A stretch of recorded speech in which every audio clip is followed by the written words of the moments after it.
اللهم افتح علينا حكمتك وانشر علينا رحمتك يا ذا الجلال والإكرام. اللهم صل وسلم وبارك على سيدنا محمد وعلى آله الكرام. ولا حول ولا قوة إلا بالله العلي العظيم. ولا حول ولا قوة إلا بالله العلي العظيم. ولا حول ولا قوة إلا بالله العلي العظيم. Alhamdulillah, I just want to say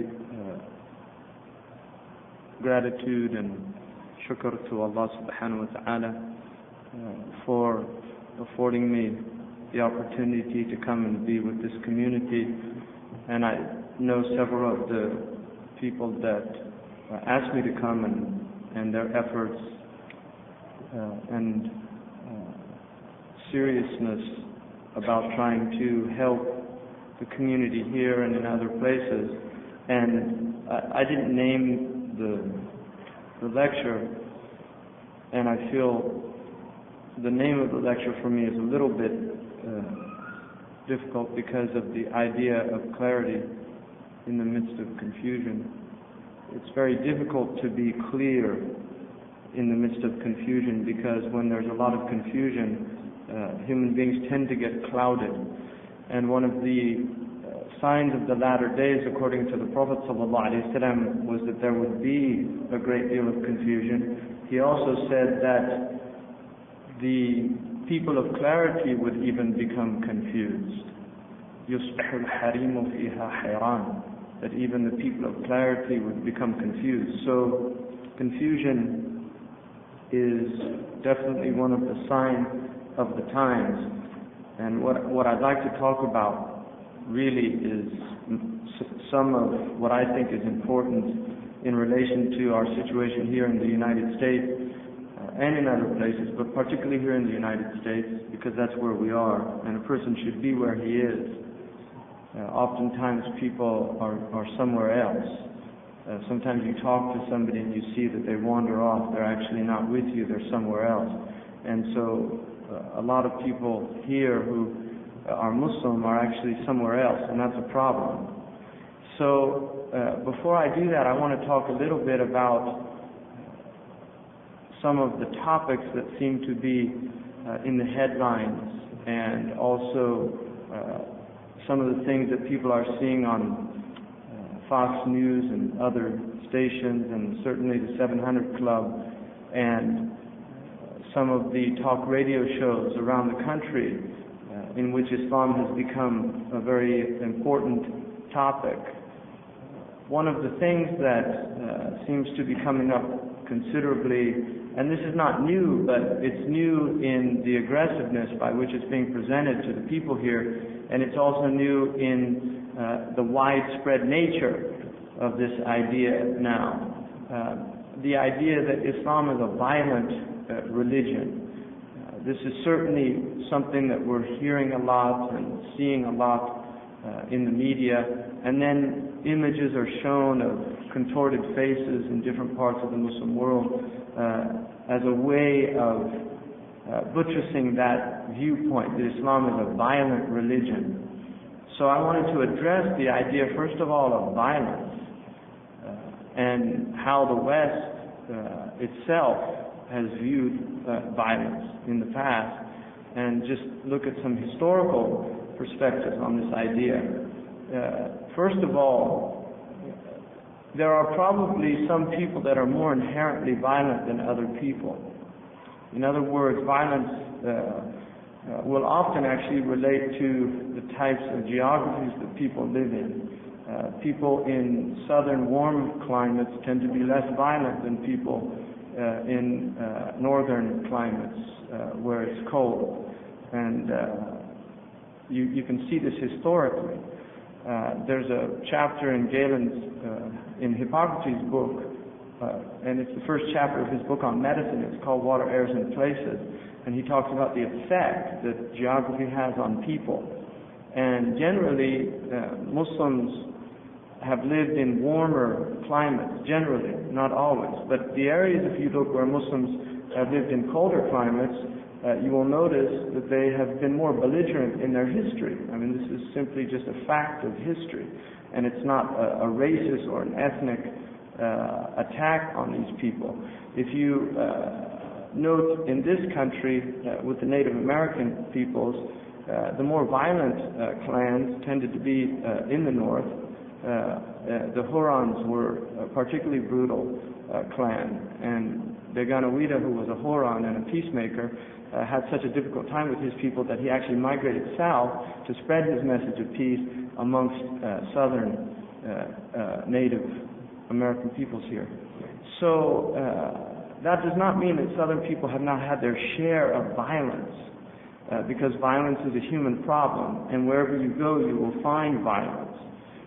Now, if we look just historically at this idea of terrorism, a lot of people think that somehow terrorism is a new phenomenon. Now, if we take a definition of terrorism, which is used by for instance, the Federal Bureau of Investigation, their definition of terrorism is an unlawful use of coercive force against a civilian population as a way of intimidating that population into submitting to some political agenda or to submit to social objectives. Now, I find a lot of problems with that definition, because I think if you look at that definition, always the problem arises: what is unlawful, and who determines what is unlawful? Because we can do things as a state that are unlawful, for instance, by international law. If you look at the Geneva Convention, which is basically agreed upon by the nations of the world as the proper way to engage in warfare, there are rules of engagement. The idea of killing civilians is unacceptable, and yet the United States of America in World War II, after being convinced by the British that the best way to basically to force the Japanese population into submission was to firebomb them, because they made their houses out of wood, and so they used incendiary bombs in Tokyo, and fire spread over, and tens of thousands of civilians were killed, and it was understood that they would be civilians and that they would die.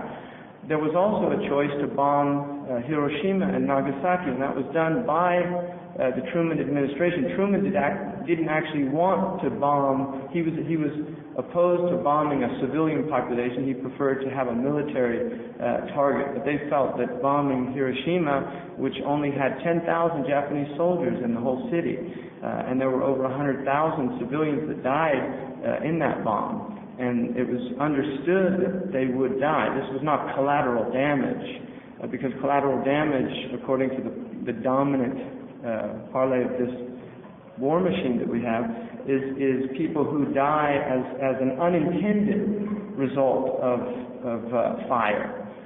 In other words, there's not an intent to kill the civilians, but they happen to be an unfortunate side effect. In the same way, when you use medicine to heal, sometimes the medicine has side effects that cause illnesses. So the fact that they bombed Hiroshima and Nagasaki was basically a terrorist act, because it was an unlawful use of force against the civilian population in order to intimidate them to a political objective. And this is something that American analysts and theoreticians and war strategists will admit to. They will not deny that fact. One of the reasons it's been noted that there was so little horror and so little objection raised in America about the use of the atomic bomb was because it was on Japanese people, and they were non-European. The idea, even though the Americans did consider dropping bombs, nuclear bombs on Germany, some people felt that had it been done on Europe, there would have been a much bigger outcry. And there was also a desire for vengeance in this country because of Pearl Harbor. December 7th, 1941, when the Japanese attacked a military installation. It was a surprise attack and then declared war the same day. It was a surprise attack, and it was considered a very treacherous thing to do. And so there was a lot of anger and resentment in this country towards Japanese people for doing that. And you can even watch the cartoons of the 1940s when Japanese were made fun of and they were called derogatory names, and it was very common, and even in the 1950s and 60s, there was still a lot of anti-Japanese sentiment, and people, it took quite a long time before Americans would even buy things from Japan. Buying a Japanese car at one point was considered un-American if you bought a Japanese car. So the resentment that this country felt towards the Japanese was very intense. Now, terrorism, basically, if we look in the past, terrorism has existed. There are examples of terrorism. We have, if you read the Peloponnesian War, Thucydides has a wonderful dialogue that occurs between the Athenians and the Melians, and I reread it recently. I'd read it a long time ago, but I reread it recently. I'd seen it noted in some books. I wanted to go back and look at it. And it's a wonderful dialogue because in the Peloponnesian War, which was a war between the Athenian state and Sparta, which was a more warlike state, the Athenians sent a delegation to this small island, which was kind of like a Greek Switzerland, and they basically told them, you had to join our side.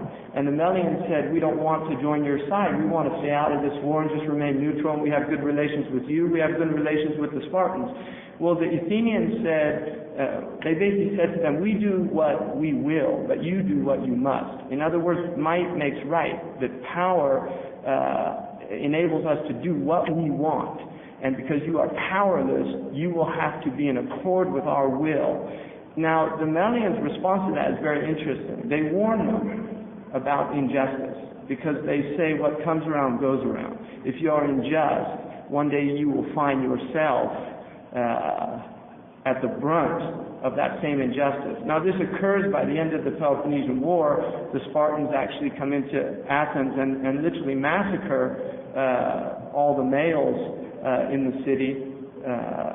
And this is all recorded by this Greek historian who knows that this was a tragic flaw of the Athenian state. He portrays it like a Greek drama where the Greek hero is brought down by his arrogance, by his hubris, because he thinks he becomes so powerful that he can tell anybody to do what he wants.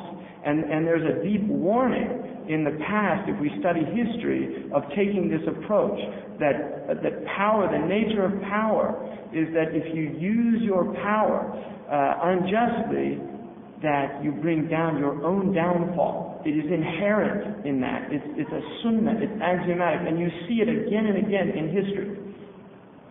So you find the use of violence against civilians throughout history. This is not new. In fact, it's very interesting that there are two basic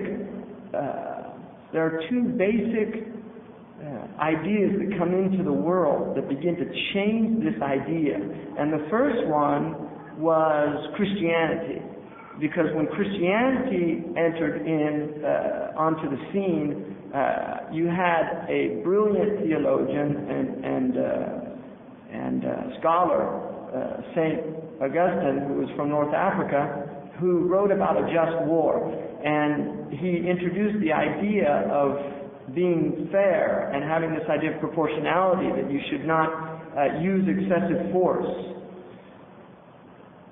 Now, this didn't really take hold in the Christian world, but it's interesting that the idea was presented, because as Christianity became more and more powerful, it became part of a state apparatus, and it became as violent as the Roman Empire, and in some ways more so, because the Romans tended to be very tolerant of other people's beliefs. They did not oppress people for their belief. They oppressed people for basically not agreeing with them or not being part of the Roman Empire. That's how the Romans. That's what troubled them, is that you weren't politically in line with them. But if you wanted to believe something else, not only would the Romans accommodate you, they would basically adopt your gods and put them into the pantheon of gods. So if you were a North African and you worshipped Baal, the Romans had no problem bringing Baal into the pantheon of Roman gods, and it was a way of accommodating these people.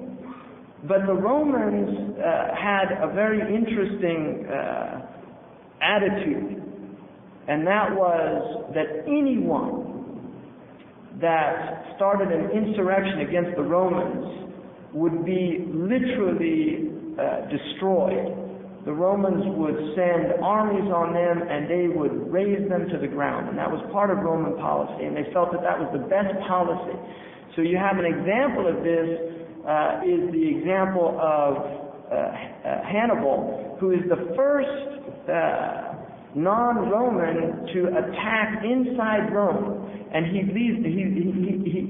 literally takes his troops, the famous trip through Spain and across the Alps and into Rome, and then for several years he undergoes a guerrilla warfare, and he at one time actually lays siege to Rome. Well, he is eventually defeated, but what the Romans do is they go to Carthage and they raze the city of the Carthaginians, and they literally sow salt in the earth so that nothing will grow again. And this was the type of hatred that they had. Now, another interesting thing about the Romans is that during their period of rule, and they had a vast empire which extends into the Middle East, during their period of rule, the most dangerous rebellions and insurrections against the Romans were led by people that had been trained by the Romans themselves. And this is what they call the CIA calls this blowback. It's the unforeseen consequences of covert activities of state policy. Blowback, it comes from fire. It's a fire that you open a door and it just literally will take you out. So it's an unforeseen consequence. And this occurs several times in Roman history, where they would train, because the Romans at a certain point got lazy, they didn't like to fight, so they would train Germans, or they would train Greeks or Sicilians. They would train them to fight. What would happen is these officers would lead insurrections against them, and this occurs in Germany. Some of the most important insurrections against the Roman Empire were led by Germans who were trained by Roman officers. So the use of terrorism as a means to intimidate a people is not new. It is not a 20th century phenomenon. It's very old. And what has changed perhaps in the 20th century is the means by which this is done. Because in the past, the weaponry and the technology was somewhat primitive, so you needed basically manpower. Whereas in the present condition, you don't need manpower, you need brain power. In other words, if you have people that are clever enough that can build sophisticated bombs and sophisticated means, or do something as sophisticated as hijacking 4 airplanes at the same time in a very coordinated military operation, and 3 out of the 4 are successful in their intended mission. As far as we can tell, I mean, they might not have been. They might not have intended to do what they did. They might have intended to do something else, but as far as it looks, they were successful. That is not manpower more than it is brain power. It's people that are capable of working at a very high level of precision. Now, the interesting thing about these people is, like the Romans who had the insurrections against themselves, these people were trained by the Americans. You see, they were trained. That's why Muslims said Muslims couldn't have done this because it was too sophisticated. Well, if you were trained by extremely sophisticated people, then it's obviously quite possible, because there are many Muslims in this country working at very high levels. They've learned to work in a different way than they would work back home, because the rules don't apply here that apply back home. So perhaps in your job you can't cut the corners that you would be forced to do in another place, something like that. So the point is that this type of violence that has come back to haunt this country is a result of what their own hands have wrought. Now that is a painful thing to deal with, and that is why I feel, even though researchers talk about this,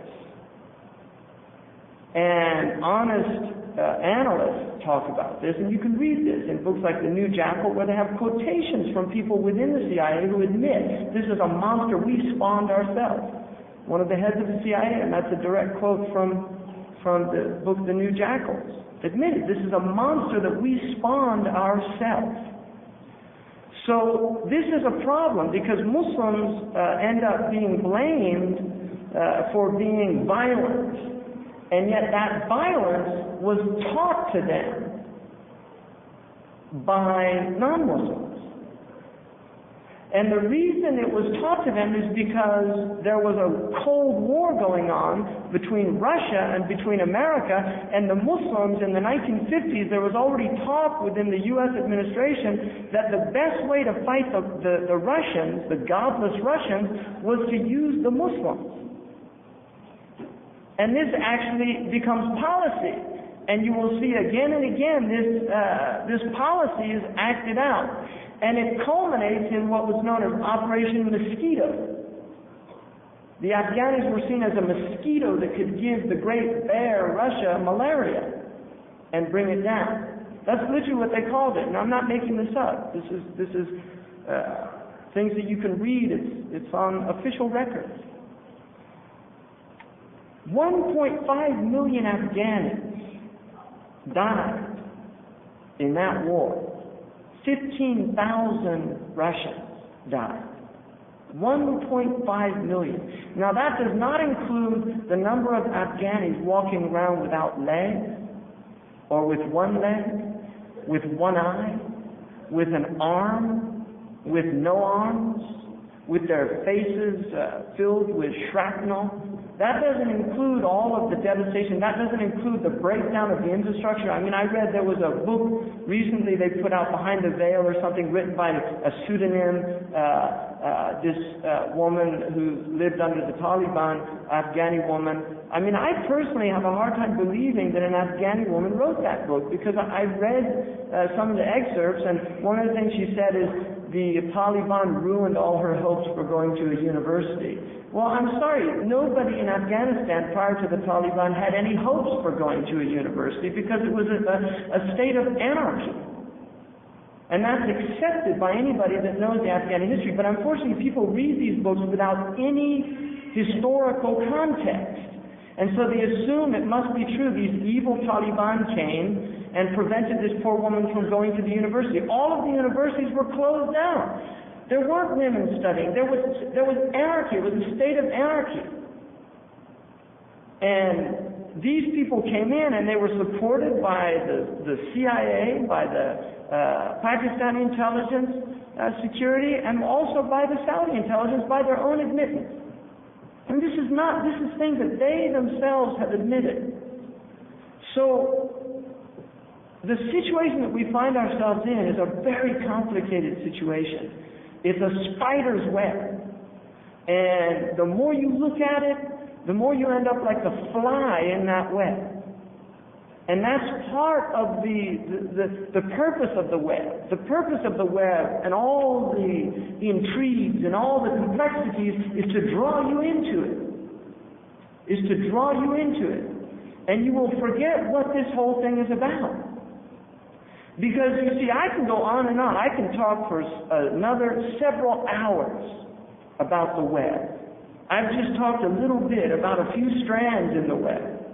I could go on and on because I've read a lot about it, I've thought a lot about it, and it's very troubling. But I don't want to talk about the web. I want to talk about something else. I want to talk about the Muslims and their relationship to the web. Now, the first thing I want to talk about is anger. Anger is a very interesting emotion. It resides, according to traditional Muslim scholars who were physicians as well, it resides in the liver. They believe that anger was actually in the kebid, in the liver. And ukabidu means to struggle with something. It's from the same root as kebid. And they believed that the emotion of love resided in the heart. Now, obviously, the liver derives its nourishment from the heart. And anger is something that can enter into the heart as well. It can affect the heart. But what's really at the source of the heart is mahabba. And the ideal of love that is in the heart is first and foremost love of God. His love of Allah subhanahu wa ta'ala and love of His messengers. And for us, obviously, the Prophet Muhammad sallallahu alaihi wasallam takes precedence over the other messengers. Now, anger is something that is conspicuously absent in the life of the Prophet Muhammad sallallahu alaihi wasallam. And I want to really ask you to go through the seerah and try to find an incident in which the Prophet sallallahu alaihi wasallam lost his cool, where he became angry, where he threw something, where he shouted at somebody. I want you to find a place somewhere in the seerah where he literally did that. And I don't think you can. It doesn't mean that he didn't get angry. He did get angry. He had ghadab lillah, for the sake of God, and that's indignation. If he saw something that was wrong, there was something that swelled in him, but it was never something that overcame him. And this is why the Prophet ﷺ said, لَيْسَ الشَّدِيد شَدِيدَ السُّرْعَةِ وَإِنَّمَا الشَّدِيد مَنْ غَلَبَ نَفْسَهُ أَوْ مَلَكَ نَفْسَهُ عِنْدَ الْغَضَبِ. The powerful one amongst you is not the wrestler that can throw everybody. The powerful one is the one who overcomes his anger when it arises. That is the real strength. That is a shadeed. That is somebody who is fierce. And Allah says, أَشِدَّاءُ عَلَى الْكُفَّارِ. Those who are shadeed with the kuffar. Now, if the essence of being strong is to control one's anger, that means the essence of being weak is to lose one's control over oneself. In anything, whether it's food, whether it's emotions, is to lose that control. That is what weakness is. It is not having control. And that's why powerless people are weak people, because they have no control. They don't feel any control. Now, what a powerless people will do in order to explain why they don't have any control is they will formulate intricate conspiracy theories. And this is because the nature of being powerless is it's a difficult situation to be in. It's very painful. And with pain comes sorrow. Now, there are two roads that one can go down that begin with sorrow. The first road is sorrow moves to self-pity. You begin to feel sorry for yourself. And then that self-pity moves to anger. You get angry because you're hurting. And then the anger leads to blame. So you find a source to blame for all of your problems. Now that is one way to go. And what it ends up engendering powerlessness. Because one of the interesting things about the Jewish people, I find, is that the Jewish people do not have conspiracy theories about why they were oppressed in the West. They don't have these intricate conspiracy theories in their view of the world, because there are people that struggled and continue to struggle until they moved out of that condition of weakness. Because if you look, even in the 19th century and early 20th century, and even people don't realize that in the 1940s in this country there were still Jewish-only beaches in New York. Jewish people were not allowed to go to white beaches. They couldn't live in the nice parts of town. They couldn't join the country club. That's only 50 years ago in this country. So they have struggled very hard to achieve the status that they have achieved. It's very hard work, and a lot of it was overcoming immense obstacles. Now, this idea of being in this state of powerlessness and deciding to go the way of blame is actually, for those who want you to remain powerlessness, is a very effective way of doing that. In other words, people that want you to stay powerless, they will actually not only encourage, but they will feed you the means by which you can maintain those views. Sun Tzu says in The Art of War, anger your opponents and send them into disarray. Anger your opponents and send them into disarray. Because if you have people functioning from an emotional center, they can't think clearly. They can't reason. They can't change their condition. And therefore, if you look at the amount of energy that Muslims throughout the Muslim world spend on West bashing or American bashing, if that energy was spent on actually attempting to look for constructive means to change their conditions, would it not be better energy spent? And wouldn't America or the West, who's operating on a competitive basis, wouldn't they prefer that you were in the West bashing as long as you weren't changing your condition? If they indeed wanted to maintain a control over you. I mean, doesn't that make sense? Now, the Prophet ﷺ, in a beautiful hadith, he said, a man said to him, Awsini ya Rasulullah. And he said, La taghdab, don't get angry. He said, no. Awsini, I want some real advice. He said, La taghdab, don't get angry. He said, Awsini, 3 times he said it to him. He said, La taghdab, don't get angry. So this emotion is very powerful, will take you down that road where you end up pointing the blame on everybody but yourself. Now the problem with that approach is it will work in this world at the psychological level, not at any real deep level, but at the psychological level it works. It feels good, it's all their fault, the devil made me do it, I don't have any responsibility here, it's all their fault. If America would just go away, Pakistan would be a wonderful place to live. Really. It would be a wonderful place. We'd all be in paradise. Because there's no problem with us. We're all great people. It's these evil people out here. And this is a Manichaean view of the world. It's dark versus light. And the Quran tells us that dark versus light is happening inside the soul. It's not happening out there. That's one aspect of it. This is happening right in between your own 2 sides. So you can go down that road. Now the other road is another road, and that is to go from sorrow, where you go into this state of sorrow and grief, and then to introspection. That you actually attempt to introspect, but in order to do that you need to detach. In other words, you need to step outside of the emotions that you're feeling. Now one of the interesting things about the human mind is that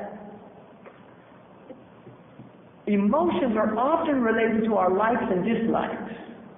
See, the emotional reaction that you have for a person is often just the feeling you have whether you like that person or you don't like it. And the best example of that is Imam Shafi'i who said, وَعَيْنَ الرِّضَى عَنْ كُلِّ عَيْبٍ كَلِيلَةٌ وَلَكِنَّ عَيْنَ سُخْطِ تُبْدِيَ الْمَسَاوِيَةِ. That the eye of contentment sees nothing but no faults, but the eye of contempt can see nothing but faults. So if somebody doesn't like you, all they see is your faults. And if they love you, they can't see any of your faults. And that's why you all know people like that. And you've probably done it with people, but you're not aware of it. So you need to detach.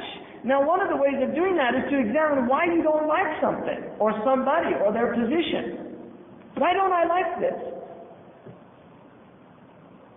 Now the Quran says, in summing up this concept, عَسَى أَن تُحِبُّوا شَيْئًا وَهُوَ شَرٌّ لَكُمْ. Maybe you love a thing and there's no good in it for you. وَعَسَى أَن تَكْرَهُوا شَيْئًا وَهُوَ خَيْرٌ لَكُمْ. And maybe you detest a thing and in it is much good for you. In other words, you have to think about things deeply. You can't just assume that my likes and dislikes are giving me a clear perspective on reality. That's what the Quran is telling you, that you might be deluded by your likes and dislikes. That the hatred of something or someone or an idea is preventing you from being just in your assessment. And that's why the Quran says, لا يجرمنكم شنآن قوم على أن لا تعدلوا اعدلوا هو أقرب للتقوى. Do not let the loathing that you have for a people prevent you from being just towards those people. Because that is closer to piety. That is closer to taqwa. Because God is not, He is not a petulant God. We do not believe in a God that is petulant, that has likes and dislikes. There are sunnah. And we don't believe in these emotions, that God has emotions. And bughduhu and hubbuhu, if you look at the traditional interpretations, they always warn you, do not think this is like human emotion. Inna Allah yuhib al-muhsinin. Inna Allah yuhib al-sabirin. He likes very specific things and He tells you what they are. And if you're one of them, He will love you. If you're not, like the people who say, نَحْنُ أَبْنَاءَ اللَّهِ وَأَحِبَّاؤُهُ, we're the children of God and His beloved. And then they're asked, قُلْ فَلِمَا يُعَذِّبُكُمْ بِذُنُوبِكُمْ. Then why are you punished for your wrong action? Because if your child or the one you love, you don't torture them, you don't wreak havoc on them, you discipline them. So that's a question. If you have this chosen status, then why do you find yourselves in these horrific conditions? No, because there's a reason for them. And if you want to understand them, then you have to think deeply and take it to another level. Many of our shuyukh in the past, and among them was Ibn Taymiyyah, he said, إِنَّ اللَّهَ يُبْقِي دَوْلَةً عَادِلَةً مشركة ويظهرها على الدولة جائرة مسلمة. That God will maintain a more just, polytheistic people, a state, over an unjust Muslim state. Now, that's the kind of God you want. You want a God that is consistent with the principles that God is teaching you. Isn't that the God you want to be submitted to? A God that does not have a set of principles for one people and then another set for another people. And a lot of Muslims don't understand that justice is not the sole possession of Muslims. Justice is a concept that is out there. And Imam al-Bajuri, commenting on the poem of Al-Burda, when it says وَالْقِسْطُ مِنْ غَيْرِهِ فِي النَّاسِ لَمْ يَقُمِ, that justice in other than the Quran for a people will never be established. Imam al-Bajuri says this is justice only amongst the Muslims. As for the non-Muslims, they can have justice without the Quran. And even the Quran says about the Torah and the Injil, فِيهِ هُدًى. There's فِيهِ هُدًى وَنُورٌ. There's guidance and light in it. And when the Jews came to the Prophet ﷺ, what did he judge them by? The Quran? No. He judged them by the Torah. Do you think the Prophet ﷺ would judge by something that was unjust? Hasha. But he judged them by their own book. And when they were killed, Bani Qurayza, they were killed not according to the Islamic ruling, but according to the ruling of the Torah. And even Huyay said to him, you've been just with us. Huyay, the head of the Jewish tribe, admitted to the Prophet ﷺ that you've been just in your judgment.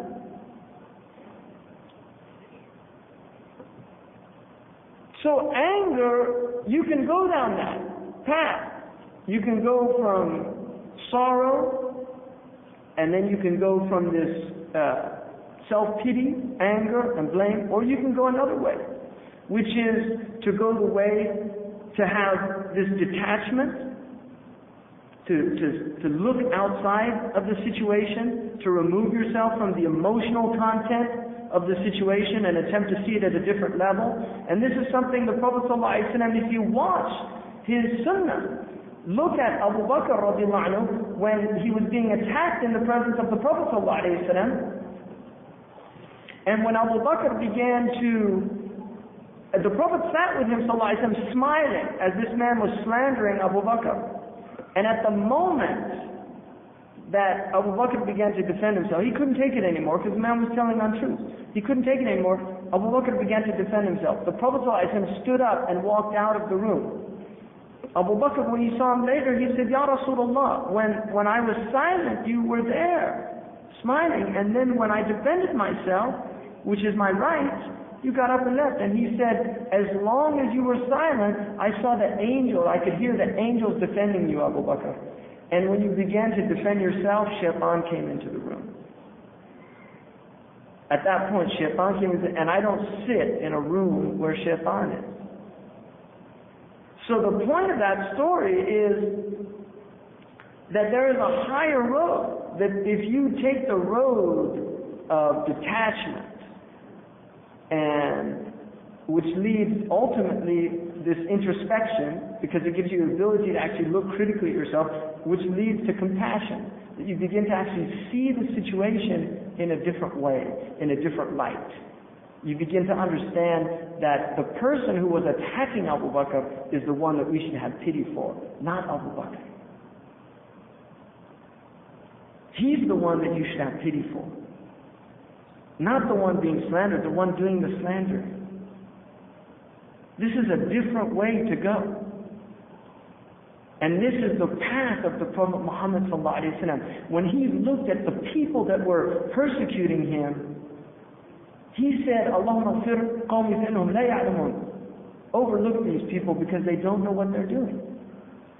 Really, when he looked at them, look at Saqif. When he went into Saqif, and he looked at these people, they didn't even have the dignity to persecute him themselves. They sent their servants and their children to do it. They threw rocks at him, they bloodied his feet. He walked out of Saqif, and we know the story. What happened? The two angels come of adab, of punishment, and said, we will destroy this city. And the Prophet ﷺ said, no, don't destroy it. Because I would hope that there comes out of their loins those who worship Allah subhanahu wa ta'ala. In other words, I would prefer that they make tawbah than that they're destroyed. See, that's the detachment. That's not getting caught up. Because if you were there in an emotional state, you'd just be angry. Yeah, adibhum, ahlikhum, aqtulhum. Just get rid of them. That's what somebody in an angry state would do. But he had the detachment to see these are ignorant people. And what they're doing largely out of ignorance. It's a different path. It's a harder path. I mean, the beauty of the Quran is it allows for vengeance. Quran allows for vengeance. The Quran says, وَمَنْ قُتِلَ مَظْلُومًا. If you kill somebody and they're killed, you oppress them in that. Allah subhanahu wa ta'ala says, جَعَلْنَا لِوَلِيِّهِ سُلْطَانًا. We have given his the wali of that person, the one who's in the position of the agnate, the male relative, like the father, the uncle, the son, we have given them authority to get retribution. But then Allah subhanahu wa ta'ala says, وَلَا يُسْرِفْ فِي الْقَتْلِ. Do not go to any excess in your retaliation, in your retribution. In other words, don't make it vengeance, because what will happen when you make it vengeance? إِنَّهُ كَانَ مَنْصُورًا. That person that you're going to excess in the vengeance, he has other allies that will want vengeance from you. And this is the cycle of violence. This is what creates the cycle of violence. You see, a Palestinian goes and blows up some Jewish people, and then the Jews go into a neighborhood, not of people who blew up. They have nothing to do with those people. They just want retaliation. It's a retaliatory strike. But it's vengeful. Why? Because those people might have had nothing to do with it. And more likely than not, they didn't. And so you're punishing a people who have nothing, they've done nothing wrong. And that's wrong, because what happens? All of those, the people that are relatives to those people, now they want vengeance. And the cycle continues. And Islam came to break those cycles, but you have to be in control of yourself in order to break those cycles. If we want to break those cycles, we have to go to another level of understanding. Now, we can't take the path of nihilism to fight nihilism, which is exactly what terrorism is. It's nihilism, because it says basically anything goes. The end justifies the means. That's not our religion. That is another religion. It's not our religion. And once you go that path, you have forfeited the possibility of being the one who can break the cycle. Because you have become the very thing you're fighting. Why? Because you don't have control over yourself. You're not thinking. You can't think strategically. And Islam is about strategic thinking. And I'll give you an example of strategic thinking. In the 5th year of Hijrah, the Messenger of Allah ﷺ promised that they would make Umrah. He took 1,400 of the Sahaba, including his wife, to make Umrah. What happened? The Quraysh said, we're not going to let them come in. We're not going to let them make Umrah. So they got all their weapons and they were ready to go out. And one of the Quraysh, Budayl al-Khuza'i, went to the Prophet ﷺ and he said, Quraysh are ready to kill you, they're going to fight you, and they're not going to let you go in the house. What did the Prophet ﷺ say? Did he say, well, we'll fight them, we'll kill them? No. He said, لَمْ نَجِي لِلْقِتَالِ, we didn't come to fight. جِئْنَا مُعْتَمِرِينَ, we came to do Umrah, we came to worship Allah subhanahu wa ta'ala. And then he said, وَالْحَرْبُ قَدْ أَضَرَّتْ قُرَيْشًا.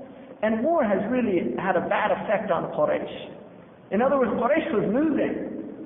So he actually said to them, look, this hasn't been working out for you. فَإِنْ شِئْتُمْ مَدَدْنَاكُمْ. If you want, we'll give you some time. We'll make a musalaha. I mean, look at the power. He's saying to them, if you want, we'll give you time. We'll let you have a truce. And so this man Budayl goes to the Quraysh and he says, I listened to this man, and this is what he said, and he told them. So they sent another one out to do mufawada, Suhail. Now when Suhail goes out, Ibn Amr, he came to actually do this truce because they decide to try to get a truce with the Prophet ﷺ. When Suhail comes, what did the Prophet ﷺ say when he saw him? قَدْ سَهُلَ الْأَمْرِ. Everything's going to be easy now. Why? Because Suhail is here. Suhail means the one that he's easygoing. So he, even for a non-Muslim, he took a good omen in his name. In other words, he's saying, look, here's Suhail. He's going to make everything easy for us. They sent us Suhail to do. Was it an easy truce? The first thing that he says, he calls Sayyidina Ali. The man says to him, all right, let's write this thing. Uktub. Go ahead, write this thing. The Prophet ﷺ says, Uktub Bismillah ar-Rahman ar-Rahim. Write in the name of Allah, the merciful compassionate. What does Suhail say?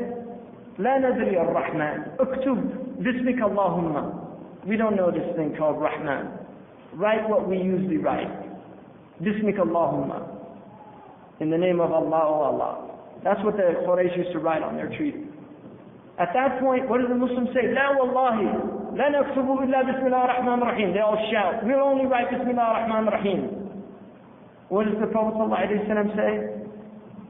اكتب بسمك اللهم. So he writes it down. Next one. اكتب هذا ما قضى محمد رسول الله. This is what Muhammad, ما قضى عليه محمد رسول الله. This is what Muhammad, the messenger of God, has said. What does Suhail say? لو كنا نعتقد أنك رسول الله ما كنا نقاتلك. If we thought you were the messenger of God, we wouldn't be fighting you. Don't write messenger of God.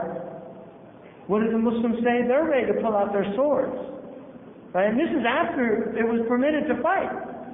What does the messenger of Allah ﷺ say? Wallahi inni la Rasulullah. I am the messenger of God. Uktub. هذا ما قضى عليه محمد بن عبد الله. This is what Muhammad the son of Abdullah said. This is compromise. And then what do they say?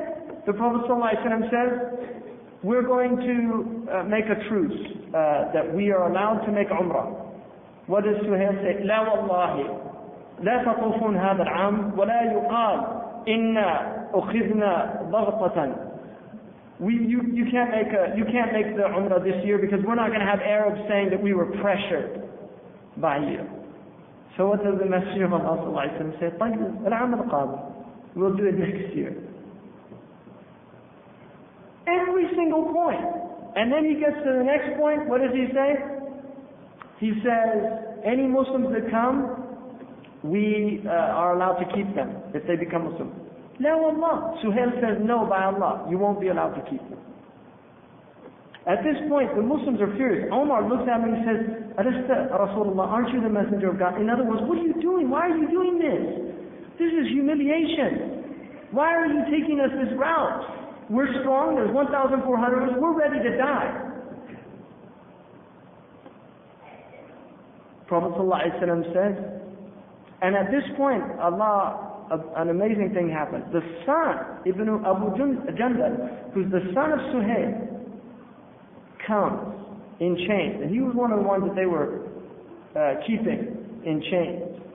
He comes begging the Prophet ﷺ, and he had been tortured. It literally says, عُذِّبَ عَذَابًا شَدِيدًا. He had been tortured terribly.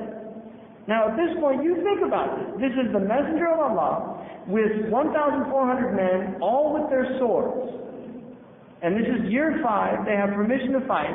And here's this man saying, don't send me back to them, Ya Rasulullah. And what does Suhail say? He's the first one you send back. The Prophet ﷺ says, we haven't signed this yet, let him come with us.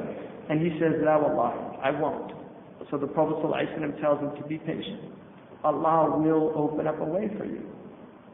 Omar, they were furious at this point. Really, the Sahaba were really upset about this. But the Prophet ﷺ was looking, this is called nazar ila al-ma'alat, looking in long term, not short-term gain, long-term gain. And so at that point, the Prophet ﷺ, he's agreed on all of these points. And then what does he do? They're all, Omar said, didn't you say we were going to make Umrah? I mean, Omar's angry. And Omar said, I did much charity as a way of expiating my behavior on that day. Omar felt terrible later because he was in an emotional state. He wasn't in a detached state. He was in an emotional state. And then at that point he says to him, did I say I was going to do it this year? So then Umar goes to Abu Bakr and he says, isn't he the messenger? Abu Bakr said the exact same thing the Prophet ﷺ said, even he wasn't there when he was saying it. He told him the exact same thing, the same answers. And Umar said, I realized the station of Abu Bakr on that day. See, this is a level of understanding that's different from... Now, what happens is they go on their way back, and the verse, إِنَّا فَتَحْنَا لَكَ فَتْحًا مُبِينًا comes. We have given you a vast opening. It looked like them, it was all compromise, it was all giving up, it was all terrible. That's the fath. Now, you know what's interesting about this? Some of the biggest enemies of the Prophet ﷺ became Muslim because, and they said, the character of that man that day.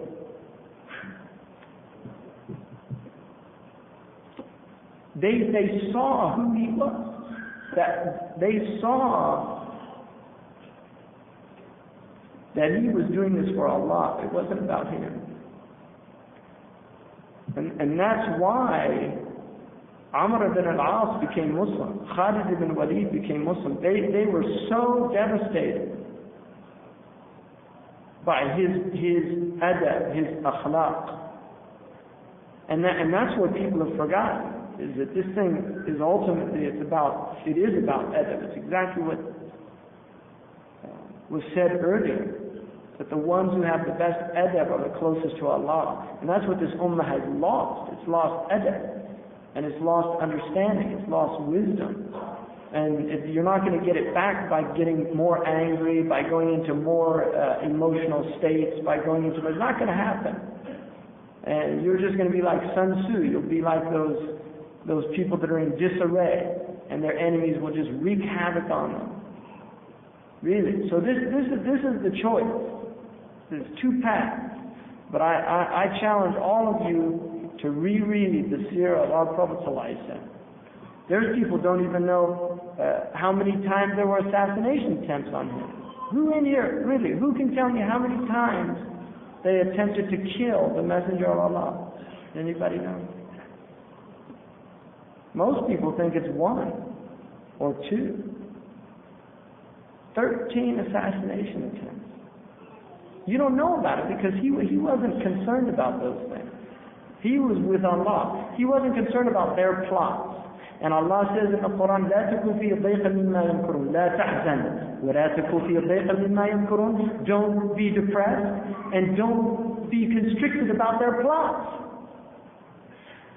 Why are you getting so caught up in all of their plots? يمكرون ويمكر الله. They plot and Allah plots. Allah plans. Wallahu khairul makirin. So we have now, and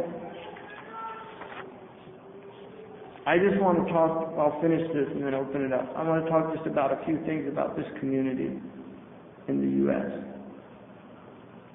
We have a historical situation in this country that is unprecedented as far as I can tell, and that's what Dr. Omar, who is a great historian, that's his opinion, is that this community is a historical community because we are in this country in immense numbers, with immense talent, immense manpower, financial power, and we are not doing what we should be doing. And that's the tragedy, because history are really windows of opportunity. Historical moments are windows of opportunity. And if you don't seize them, they close. And we don't know. I mean, I don't know whether there can be an American Muslim. I know that there's been an American Muslim identity, so to speak. I know that there has been, Islam has been in this country for at least 500 years, and possibly pre-Columbian. And we know this beyond a shadow of a doubt, because at least 20%, that's conservative estimates, at least 20% of Africans that were brought here as slaves were brought here, they were Muslims. And we know that. And some people think it's as much as 30, and at some periods it was at least 30.